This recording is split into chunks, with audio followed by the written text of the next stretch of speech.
Hey everybody, what's up? Welcome back. This is part 2 of starting my tomatoes and my peppers. Last time you saw me put these onto a paper towel and pre-sprout these. Well, this time around it's a few days later and I'm going to be putting these into my winter sowing containers. Now I didn't technically winter sow these because I pre-sprouted them, but I'm going to use the same method with the containers to get them growing. Once my seeds in my paper towels have started to sprout, I'm just going to gently take them off of the paper towel and I'm going to put them into either my milk jug or my clear container, whatever I'm using. After I've put them in there, I'm just going to sprinkle a little bit of soil on top and I'm going to make sure that the soil is nice and wet. Now, depending on the weather, I'm either going to put these in a sunny south-facing window in my house, or I'm going to go ahead and put them directly outside. For me here, the weather has been in the 60s, so I chose to put them outside in the sunshine. If it were colder, 40s, anything below 40, I probably would have put them in a south-facing window until our first little leaves emerged. Not our true leaves, but our first little seed leaves started to emerge. Once that happened, I'd take a look at the weather forecast again,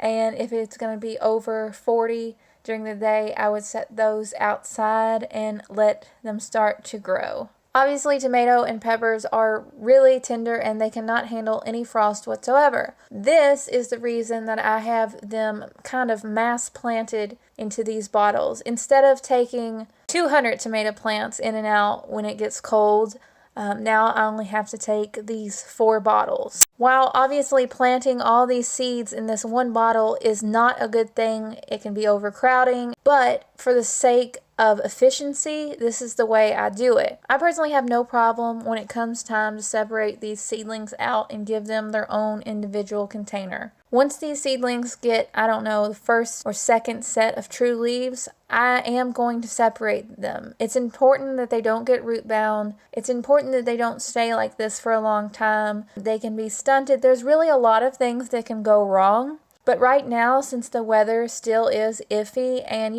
that cold might hit, I like to keep everything kind of all together. This is just what works for me. It's perfectly okay if this doesn't work for you, or if you're very against what I'm doing, that's fine. That's why gardening is nice, because there's tons of ways to do things, and it's all about just keeping an open mind and finding what works for you. These containers are going to stay outside as long as I'm not going to have a frost. I'm looking at the weather every single day. If there's going to be a frost, I cover these up with either plastic sheeting or also with a frost blanket or an old sheet or something like that. During the day, if the temperatures are low during the days, maybe the high that day is going to be 35 or something, I'll go ahead and put the plastic sheeting over top of this to kind of add to that warmth and keep these nice and warm. If you are getting inconsistent spring weather like I am, you got to keep in mind, make sure it's not getting too hot in there. The thing about doing it this way is you really do have to monitor the temperature. It kind of takes a lot of trial and error. I had to kill a lot of plants before I finally got the hang of things. And chances are you might kill some plants too if you give this a try. But overall, I think this is really advantageous because I don't have the room in my house to start these plants. And if I do, they're going to be weak and spindly, and they're not gonna do very well. I hope you guys are doing really well. I'll have an update video for the peas and lettuces and all that probably sometime next week, I imagine, depending on if things grow or not. Who knows, right? I hope this was somehow helpful, and I hope y'all are having a real great day. Bye, guys.